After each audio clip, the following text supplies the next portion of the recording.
ছাত্র জনতার অভ্যুত্থানে শেখ হাসিনা পালিয়ে যাওয়ার পর থেকে মানুষের কৌতূহল দেশের রাজনীতি নিয়ে।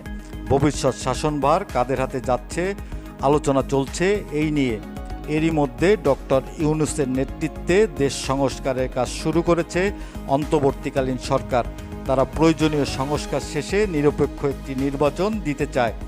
অন্যদিকে দেশের রাজনীতিতে সরগরম বিএনপি সহ রাজনৈতিক দলগুলো। বেশ কয়েকটি ইসলামিক দল নিজেদের ইসলামিক বলয় তৈরি করতে যাচ্ছে। ইসলামিক জোট গঠন নিয়ে চলছে নানামুখী আলোচনা। শেখ হাসিনা সরকারের আমলে বিভিন্ন সময় রাজপথে সরব ছিল ইসলামী আন্দোলন বাংলাদেশ। এবার জামাত সহ ইসলামিক দলগুলো নিয়ে ঐক্য করতে আগ্রহী তারা।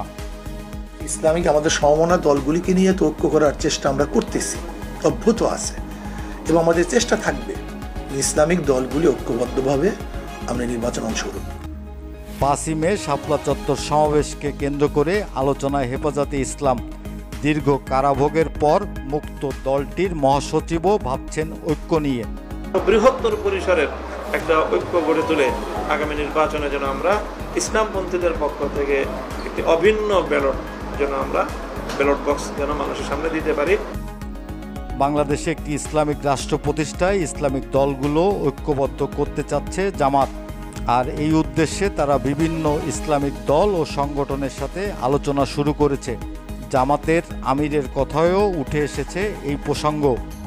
এই দেশের মুক্তি পাগল ইসলামী মানুষকে, ইসলামী জনতাকে আমরা যেন বুকে ধারণ করতে পারি, এরকম একটা প্রশস্ত দিল আমাদেরকে ধারণ।